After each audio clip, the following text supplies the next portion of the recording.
Good morning, everybody. I hope you're having great SQL bits. Who's been to the party yesterday? Did you have fun? Yeah, well, good party, right? Did anybody talk to me yesterday? No? Okay, good. I'll explain why later. Okay, so welcome to social engineering session. I call it hacking people because that's much easier to do than hacking technology. I'm from the small country of Slovenia. I've been an MVP for data platform for I don't even know how long anymore. I think like 13 years. I've been doing SQL Server since 2002. I started doing databases in 1999 with Oracle, and I said never again. And I didn't for like 3 years. Then I found SQL Server. I deal with .NET, SQL Server, and in my free time, I develop an SSMS add-in called the SSMS Toolspec. If you're ever in Slovenia, look me up, we'll go have a beer. So they said, put this QR code before you start the session and after you start the session. So here you go. Okay, so SQL bits, awesome SQL content, right? But what's the point of this sentence? Right? Why do I have it colored differently? So if we take a look at it like this, SQL bits, no content at all, right? Or SQL bit session, come on, yet no awesome content at all, right? So there will be no SQL content here. Everything banks on perception, right? Perception of how we perceive things, it matters. So if I were to make the light gray text lighter, you wouldn't be able to read that, and your mind would say, okay, what is he doing here? Or what are we doing at bits? Because there's no content here, right? So it matters, perception, it really matters. So let's talk about company attack vectors. Has anybody been attacked by anybody's company has been attacked by hackers? Nobody dares to admit, right? I'll ask differently. Do you know if you've been attacked, right? So there are a few ways to do it, right? You can go through the website. I have a whole session on that as well. With SQL injection, cross-site scripting, cross-site request forgery, distributed denials of service attacks, ransomware, etc., right? Then you can have the social engineering aspect, where you basically exploit the human in that company to get to what you want. Right? And then you have third-party actors that you can do nothing about, like you know, your GCHQ and CIA, NSA, basically country actors that there's nothing you can do about them, right?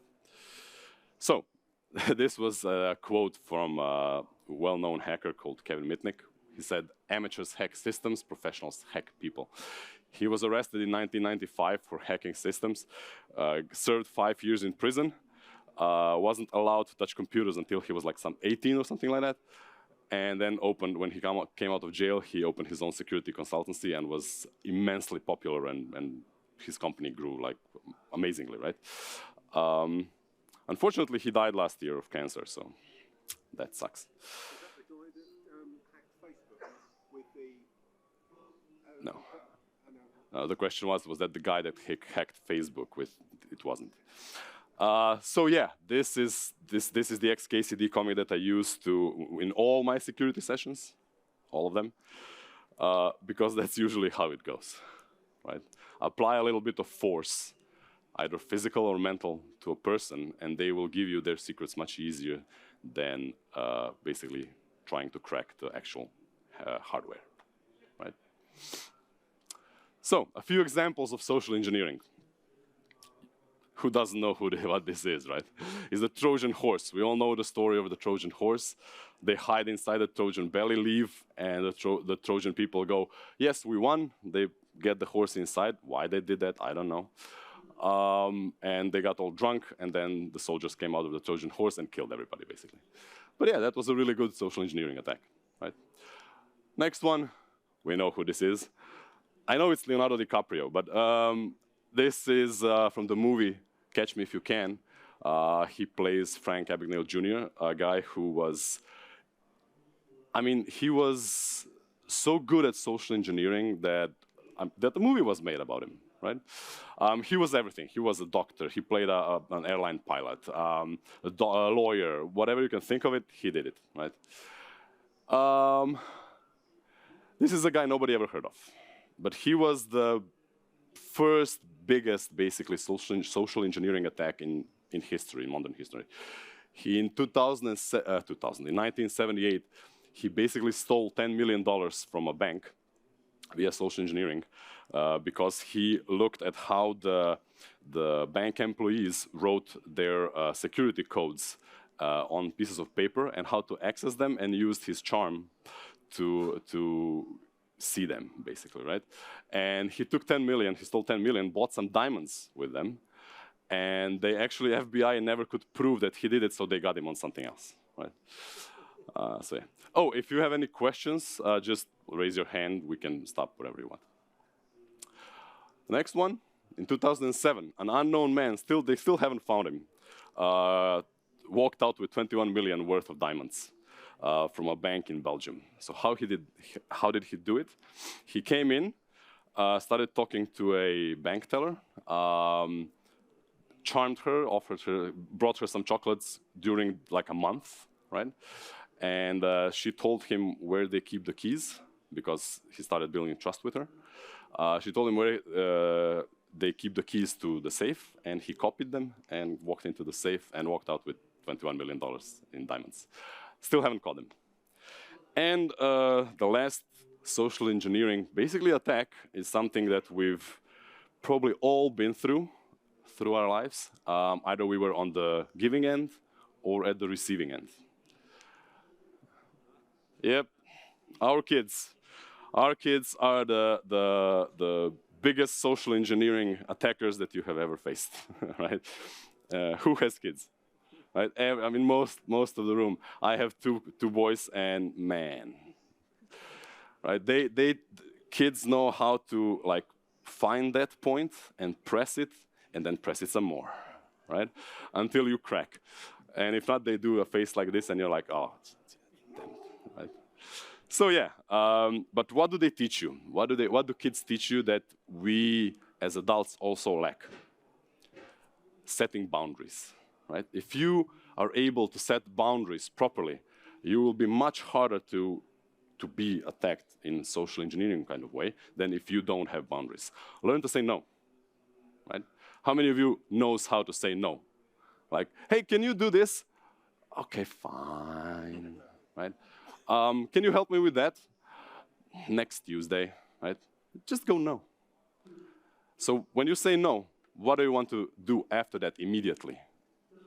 Explain why you can't do that, right? Who does that? Right? We all do that. Stop doing that, right? Why? There's no need for it. Just like, no. Okay, so social engineering. The definition is, exploits a person's kindness and willingness to help. Why? Because by default, most of us are nice and kind people, right? We are, there are a few, right, exceptions to the rule, but there's everywhere. And it basically exploits that point of our psychology, basically, to get you to do what we want, right? The problem with this is that in companies, investments in this awareness is minimal to non-existent. Who had any kind of social engineering training? Or kind of security training? More hands raised up, right? But mostly the security training consists of hardware, software, right? How to defend against hardware, software attacks, right? But social engineering, not so much.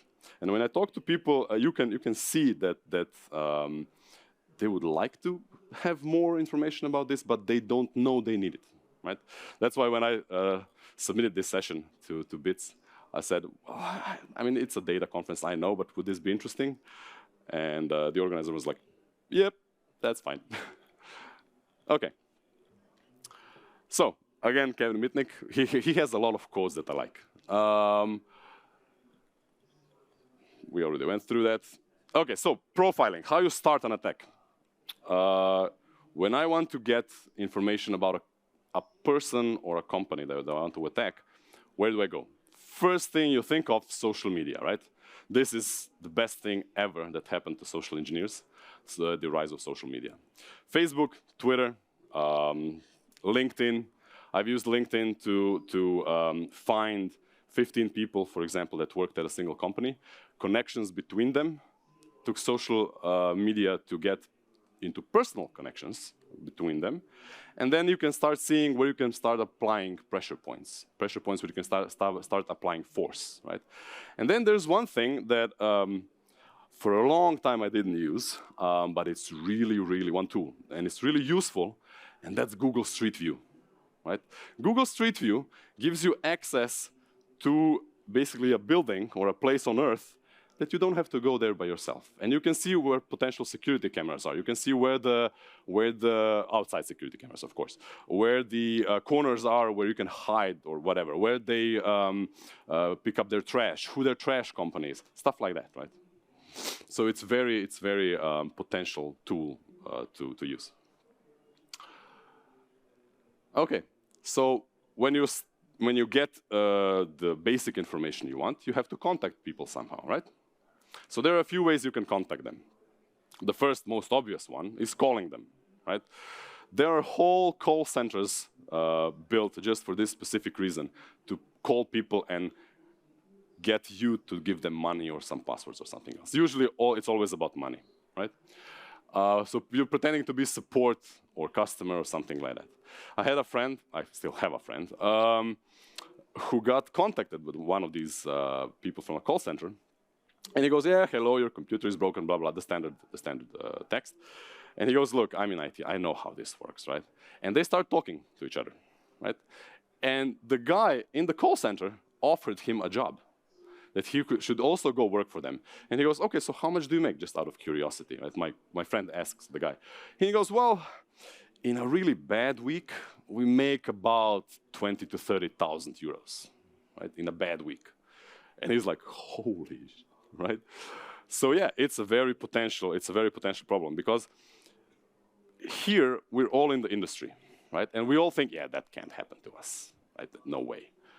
It does, it can, but there's a whole level of people that have no idea about IT and are much easier targets than we are, right?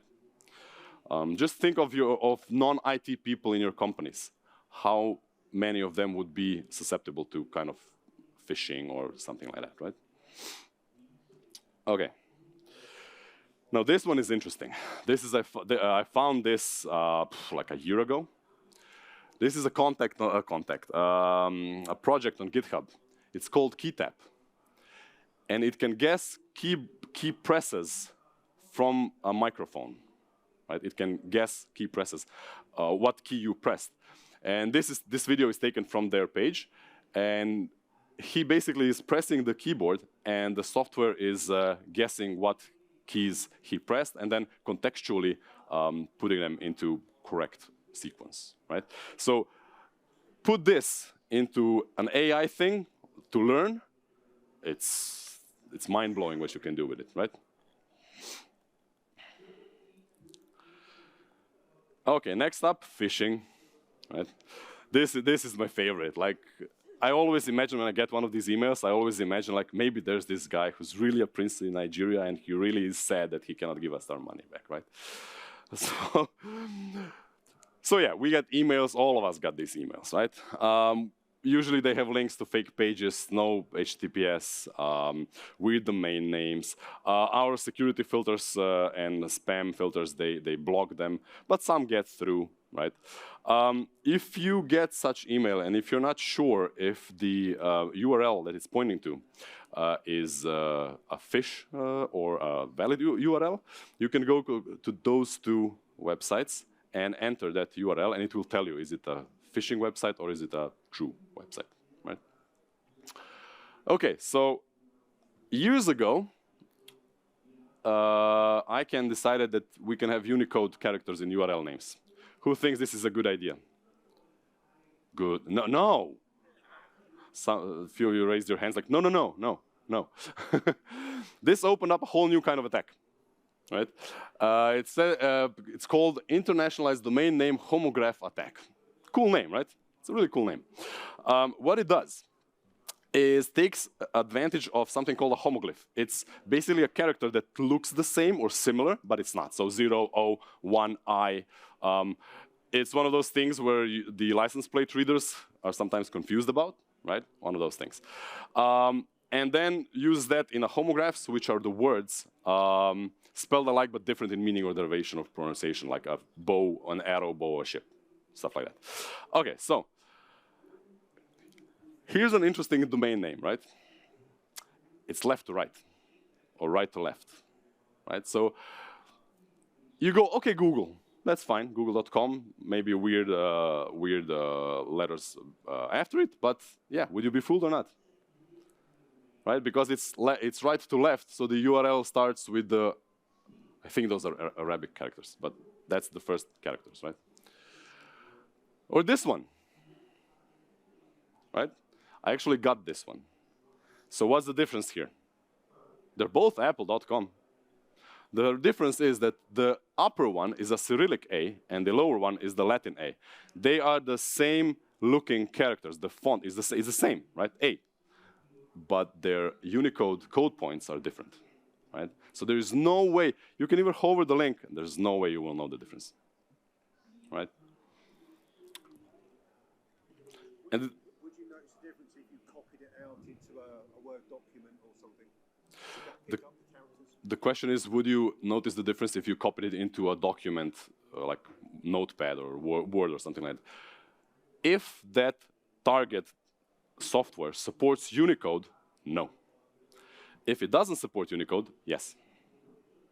Because then if it doesn't support Unicode, it will show like a weird thingy, right? If it supports Unicode, it will just copy this. Because it's a valid code point. It's like a smiley. Smileys are also code points. It will copy that, right? You paste this into SSMS. We all know SSMS, right? It will show it fine. No problem at all. This one, I got this one. This one almost fooled me. Why? Because I actually ordered something from Amazon, something similar, not this. But then I was like, oh, okay, cool, this should go. And I clicked it. I clicked it. But luckily, it went to a website that my filters blocked. So, yeah. They get even the almost best ones. Okay, so we've all seen this, right? We've all seen these phishing emails. And you're reading them and you think like, what the hell? I mean, who falls for this, right? The thing is, you're not the target audience. The target audience are the people who have no experience in IT at all, who are easily influenced by something called emotional motivators. And you can use these emotional motivators in your emails. Try it, it works, right? First of all, I am crying, right? She's crying, and it's compassion. It's a thing to elicit compassion. Then you get into anger, right? Because those are the psychological states that we respond to, right? Okay, come on. Okay, fear, yeah, she's afraid she might die. And plea for help to give you a feel-good reward, right? These are all basic psychological concepts that you can apply in life, and you will get back responses for them, right? Okay. Anybody still taking pictures? No? Okay. Next one, AI. This is completely new. High-quality AI-generated human videos. Anybody seen that yet? No? That's scary. That thing is scary. You can, in the name of research, I went to see what AI is possible with non-clothed individuals. And I was blown away. I mean, I can upload my picture like this and tell AI, make me naked, and it will make me naked. And you will not know that it's really me or it's not me, right? It's scary, it's freaking scary.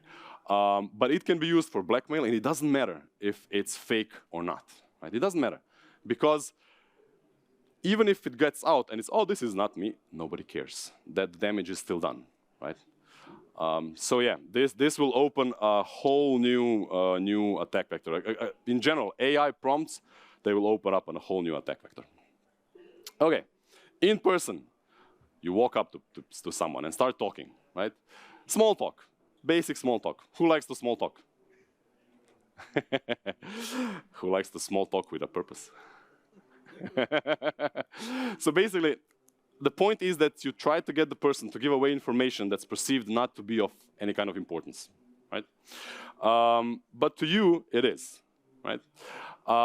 Like, I don't know, what's your OS browser? What's your technical setup in companies? And that's why I asked if anybody talked to me yesterday. I talked to a person yesterday, and we were talking about their setup in the company, and they told me basically everything from their OS versions, SQL versions, everything. Why is this important? Because every version has its exploits, and by knowing the version of software they run, I know what exploits I can use, right? So this is information I cannot really get by, I don't know, remotely scanning their system, right? So you have kind of an in, right? Or other more personal info, like, for example, where did you go to school? Right? Who was your first grade teacher? These things are so seemingly unimportant that you just give them out, right? Shoulder surfing. Who has ever done shoulder surfing? Do you know what shoulder surfing is? It's when you stand behind the person and look at their phone or computer or something and see what they're doing, right? That's shoulder surfing. Dumpster diving, that's a really good sport. Usually you can see it in like parkour videos where they flip and fall in the dumpster. But no, dumpster diving is actually going into the trash, looking for information that the companies usually throw out. It's amazing what they throw out. It's really amazing. You can get all financial statements, stuff like that. You can get from dumpster diving. This photo was taken by me on a plane from Amsterdam to Seattle. This was taken before COVID, so 2018. It was 2018, and I blurred it on purpose. On the photo, on the raw version, I can read what he's doing there. And what he's doing is writing a mail to his boss about how he got a job in another company, but he's prepared to stay for a better salary, right? Nothing out of the ordinary. But for me, if I tried to exploit him, I could use that, right? So don't do that. Don't do that on the planes where everybody can read that, right? Don't do that. Or you can be, I believe the British word is cheeky, right? So Sean is the HR boss. But the IT guy said, if you want to change your password, write your old password and new password, right? For everybody to see. It's like this was, I tweeted that. It got over 5,000 retweets and I don't know, like 15,000 likes. This was not taken by me. I found that on the internet, but it's hilarious. I found it hilarious. Okay, so elicitation is the subtle extraction of information during an apparently normal and innocent conversation, right? So social engineer must be comfortable with himself in the role he plays. He has to have his eyes on the target and knows what he wants to do, right? So to do that, you have to build rapport with a person. How do you build rapport with a person? You start talking to them and you start acting like their friend, basically, right? This way you build trust. Once you build trust, your level of interaction rises dramatically, right? So we do this to get information and access we want, and then attack the target, right? Okay, so rapport. I like the definition of rapport. Close and harmonious relationship in which the people or groups concerned understand each other's feelings or ideas and communicate well. And once you have it, trust level dramatically increases. And that also depends on body language, right?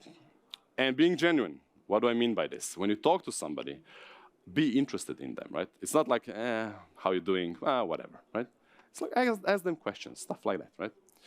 Appeal to ego. We all have ego, right? We all have ego. We all like our egos stroked. And to do that is the best way to get to somebody to think highly of you, basically. And understanding communication style. Different people have different communication styles. Some are visual, some are auditory, some are kinesthetic, meaning touch-based. For example, when you talk to somebody who you know, do you ever touch them on the shoulder or go like, yeah, man? Anyone? No? Okay, I know a few people that are like that, right? And it's not that they want to be creepy or anything like that. It's just the way they communicate, right? And anchoring. Anchoring is another thing that's really interesting. We'll get to anchoring a bit later. And then body language. It all depends on how you breach personal space, how you approach a person, how you use facial expressions, and body orientation direction. And how much time do we have? We have 15 minutes left, right? So would anybody be brave enough to come up here and so I can show you what I mean? No? You'll do it? Okay. That doesn't matter. So he's already been attacked. Okay, so stand like this. Here, okay. So watch me approach him. And watch his body language, right? Right? About here, he started getting nervous, right? Now stand here, please. Thank you. Now watch this. Just face forward.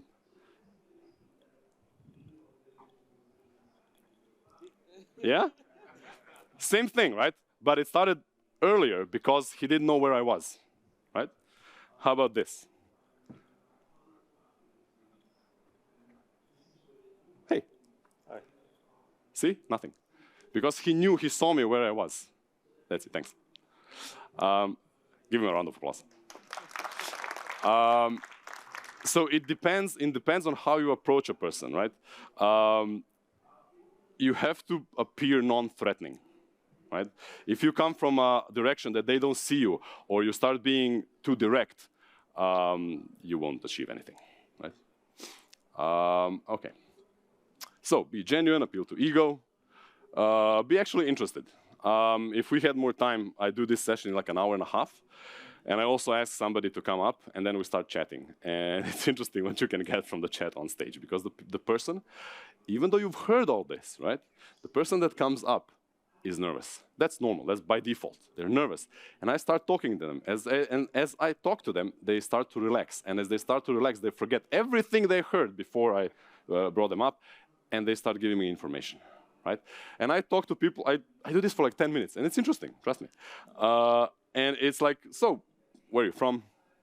Whatever, right? Oh, did you go to school there? Yes. Oh, I love my primary school. We had so much fun there, right? And then they open up, right? So it's a way, again, to get information that could be potentially informative to you, right? Also, you look beautiful today. Really well. Give praise, right? Basically, everything I do in this session, either right or wrong, has a point, right? Okay. This is also important. If you do too much of it, you become creepy. This especially is important when your target is a woman, as a guy. If you're a woman and the target is a guy, no worries. You cannot be creepy, right? There's no way. But if you're a guy, you can come up as creepy, and you do not want to get over that line, right? If you step over that line, it's over. The person shuts down, it's over, right? Yeah, so communication styles, we already mentioned that.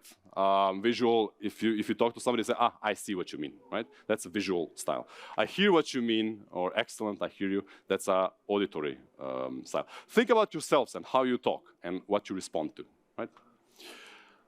So, anchoring. What is this person doing? Why? Maybe he's sitting on a toilet pushing a hard one out. No, but seriously, why do you think he's thinking? Because from small age, we've been anchored that this position means thinking, right? Because we learned it. Same thing about this. What is he doing? What's his emotional state? Confused. The name down there is Confused Felipe. Right? It's from Wikipedia. But he's confused, and the facial expressions tell you that that's confused. If I were to teach my kids that this means happy, they would tell you, this means happy, right? Because we are socially engineered by our culture what certain positions of the body mean, right? If you're, is anybody Italian? No? Too bad. If I were to do this to an Italian, right? But if I were to do this to my Slovenian friend, everybody was like, what? Right? Who cares? I think in Japan, this means something else, right? Okay, so yeah, it's basically linking action to thought. If you ever heard of Pavlovian dogs, where he pressed a button and the dog started salivating to get food, this is it, right?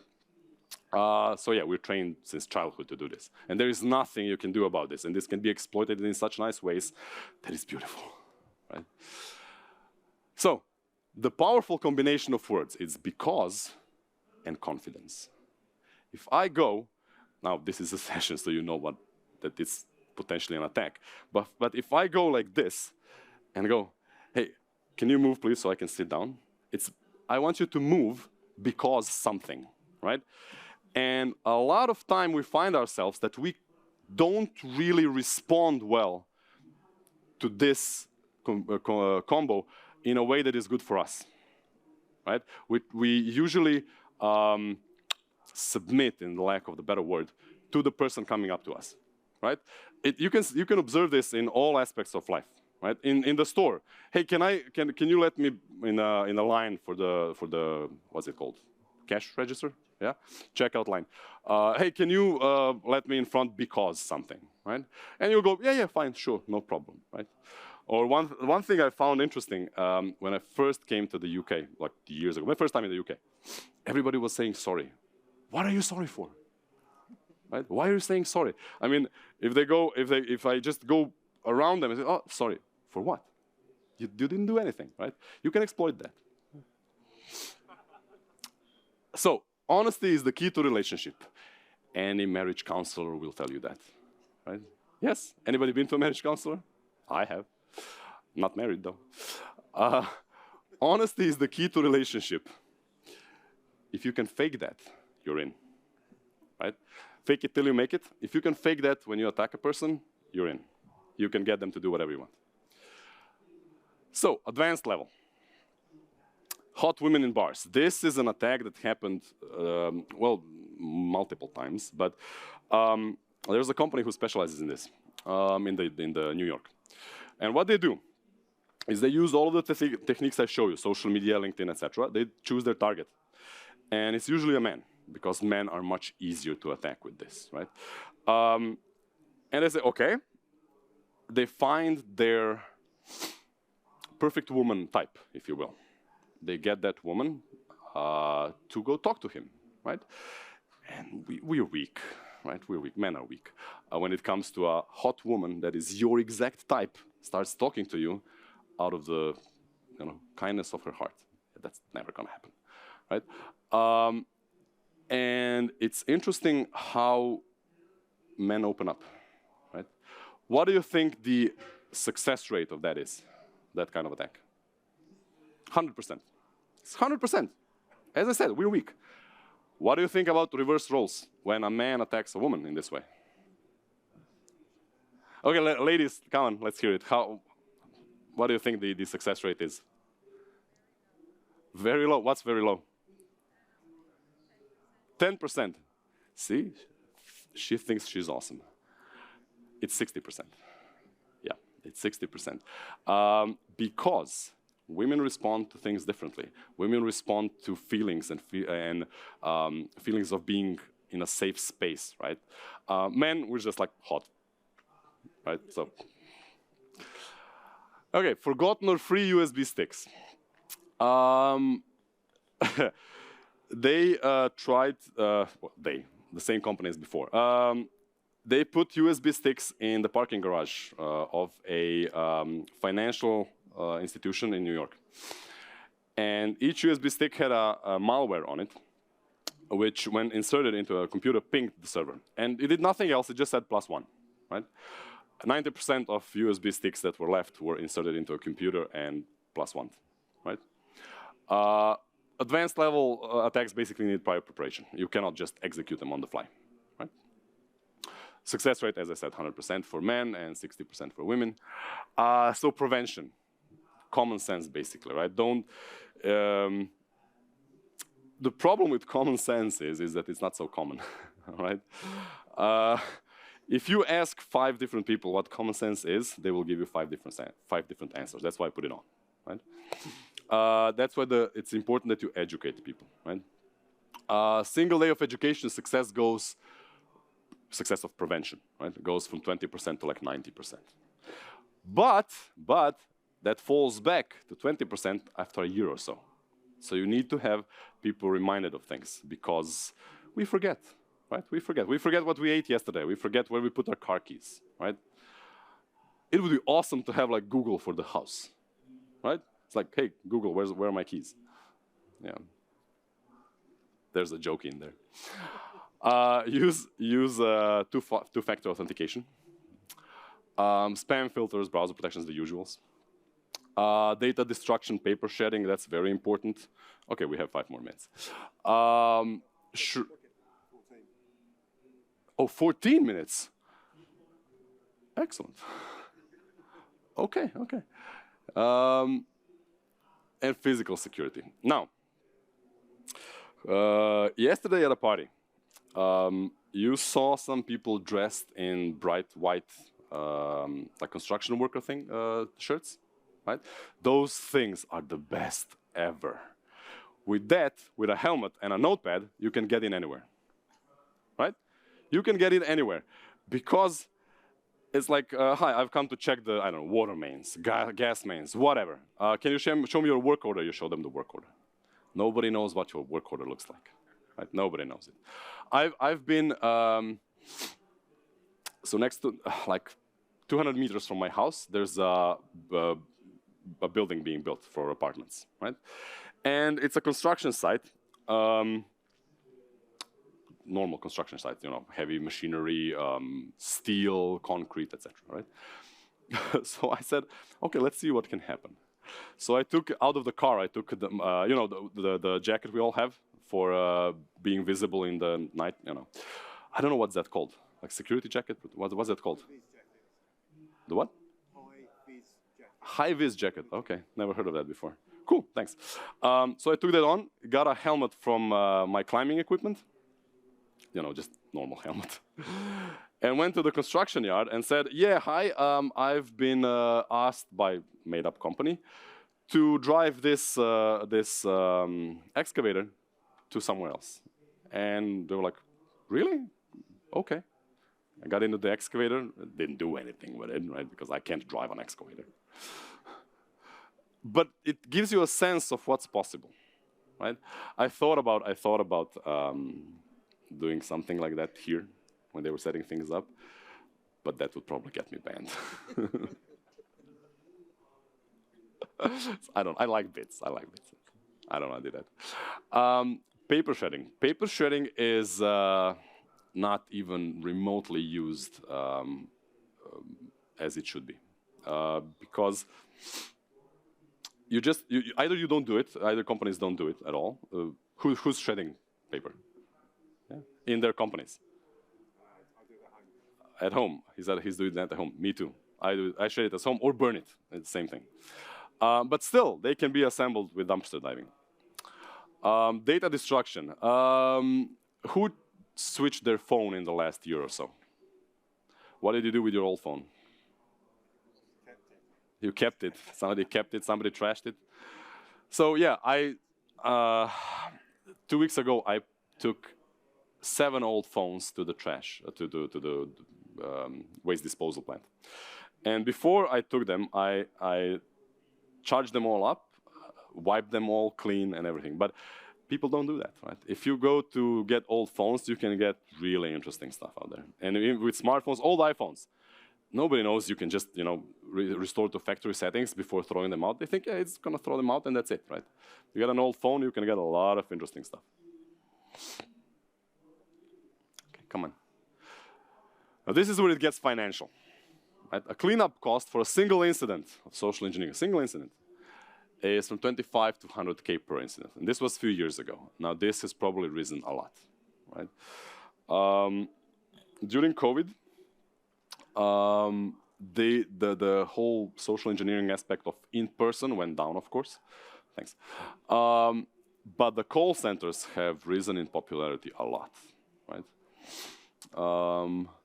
There's a movie by Jason Statham that came out last year about call center scamming his friend, and he just goes and burns everything down. Yeah, we don't have Statham without to do that for us, right? So we have to do a cleanup or prevention, right? So prevention is this, cleanup is that. Right? Okay, so things to remember. Split your security budget. So 80%, that's my opinion. You can disagree with it. Sysadmin education, basically hardware, software security, right? But put 20% into people education, because the people have to constantly be reminded that you have to do better. Be careful of this, right?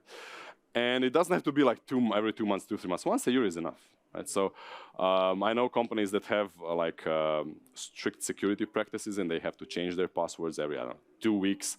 And then you get passwords like, this is my password, this is my password 1, this is my password 2, and this is my new password. That's useless, right? If you want to play with this, we want to get into a social engineering type of thing. There are 2 tools. One is called Metasploit, one is called Social Engineer Toolkit, and they have various techniques. It's already modules, various software modules that you can use to attack a website, a person, whatever. Right? They're really nice. And this happened to me when I had this session last time, a few years ago, before COVID. I got engineered. I left in a speaker room, I left my laptop open, and a friend of mine, from Slovenia as well, speaker Dejan, put this slide in, right? Right? So yeah, I learned to press Windows L as well. We all know what Windows key L means, right? Yeah, lock. Do you know what the best shortcut in Windows is? Shift, Control, Alt, function key L. You know what that opens? LinkedIn. Try it, seriously, try it. So, trust, but verify, right? Trusting is easy, right? Living up to the trust is hard. That's why you need to verify things. If I tell you that this session is awesome, you can trust me or not before attending the session, right? Now, you know it's awesome, right? Yes? Okay, questions? Yeah, no questions, come on, I gotta, yeah. The first one to ask a question gets a prize. Verify. Yeah. My question was, what is the real risk of if you get like a phishing? My question was, if you have like a phishing email or something with a link in it, if you just click it without interacting with the page, are you still like how dangerous is that? Only just clicking a link. So the question is, how dangerous is just clicking the link from the phishing website, right? If you asked me this 10 years ago, I would say very dangerous. Right now, I would say it's not that dangerous. Why? And this blows my mind, why is this so? But if you click most of the links, they go to nowhere. It's just, what? Come on, hackers, be more creative, right? So yeah, I try to open it in incognito mode, so it's kind of sandboxed. But it's not that dangerous, because it's dangerous only if a new 0-day has been found, and it exploits that 0-day. But exploiting a 0-day is not that simple anymore, right? I mean, the modern operating systems are relatively safe, and getting a 0-day on this level is very, very rare. Exactly. He said that nobody's going to waste that on an email campaign. This will be used by the actors that you do not have control over of any kind, so NSA, CIA, countries, etc. So just blocking trackers is fine, but you don't need like block full JavaScript or whatever. It's no, I mean you can block it, but you don't have to. It's JavaScript is it's got a lot. It's got it's gotten sandboxed a lot lately. I mean, lately in the last years. So it's not as dangerous. I mean, it's dangerous if you use it for like cross-site request forgery or cross-site scripting. But other than that, no. Okay, so here you go. He gets a USB stick. It's empty, trust me. No, it is empty.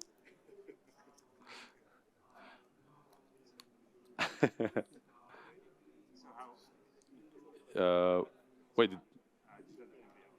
No, is there anybody else? I thought somebody else raised their hand. No? Okay, you can. How would I test that there's actually nothing on there? How would I actually test that there's nothing on there? You gotta plug it in. The thing is, before, in the early days of Windows 7, I did this, and I had on the USB stick, I had an autorun file. And you could do an autorun file very easily. You just had autorun.inf, and in it, you said, run this app, and it could be an exe, whatever, right? Windows 7 stopped that. Windows 7 by default stopped doing that, and you cannot do that anymore. So you cannot today, you cannot really plug in a USB stick and have it run automatically without some kind of exploit. Not easily. Before you could, so it's clean. You plug it in, you'll see. See, trust but verify. Yeah, he's got a question. Yeah, we'll get to you next. But do not plug in USB sticks, because even if you can't get an exploit to run something and hack you, it's very, very easy for me to put an electrical death trap on a USB stick. You're going to plug it in, it's not going to steal anything, but it's going to destroy your system beyond recovery, like that. Nice. So don't plug in anything into your computer ever that you don't know where it came from. Even I can do this with an SD card. Even an SD card can fry your whole system. Nice. No, it's nice. It's very creative. I like the keyboards that record your keystrokes and send them via not GPS, phone SIM card. I love those. Yeah. Yeah, so I was going to ask, how would you verify if a USB stick is or isn't trustworthy? But apparently, I should never plug it into anything. No. It's called an air gap for a reason. Yeah, don't. Yeah, you give it to a friend. Yeah, that's a good. That's how. Has anybody looked at Stuxnet code? Have you seen the Stuxnet code? You know what Stuxnet is? It's the virus that killed the Iranian the nuclear program. It's amazing. It's on GitHub. It's open source, the Stuxnet code. What they did is the Iranian nuclear physicist and the whole thing, they had double air-gapped computers, right? So you had computers that ran the whole PLCs, the machinery. It was air-gapped. And then you had another ring of computers that didn't have access to this, but they did, monitoring, stuff like that. And then another air gap around that. And they used a 0-day that was found on an Android phone. Used that in a Bluetooth stack, of all things. Used that, put that exploit on a phone of a research scientist. He got into the first air gap, that they bridged the first gap like that, infected the computers, and then computers just waited. And when somebody put a USB stick in, copied themselves to a USB stick, another 0-day, right? They used like 4 or 5 0-days in Stuxnet. That's why it was used against a national security interest. Yeah, that's why it was used against a national security interest. It's not going to be used against you, trust me. Any advanced persistent threat is not going to target any individual. Yeah. Yeah, that's high-level attacks, right? So you don't have anything to worry about. Unless you work in, like, military or something like that. Okay, any other questions? Yeah. Is pirating things online safe? Because, like, I do that often, so. If pirating things online is safe? Yeah. Yes. Okay.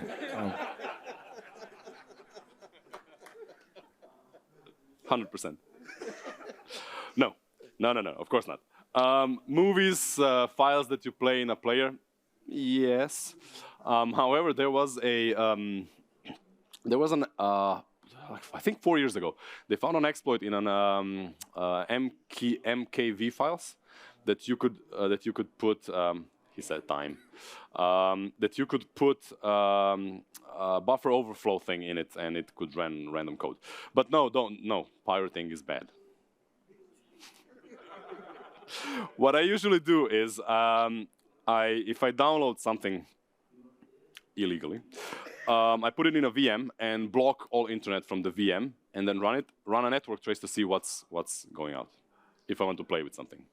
If I'm extremely trustworthy that day, then I don't do anything. Okay, that's time. We can talk afterwards. Sorry. I hope it was enjoyable. You learned something. All fives, yes. Thank you.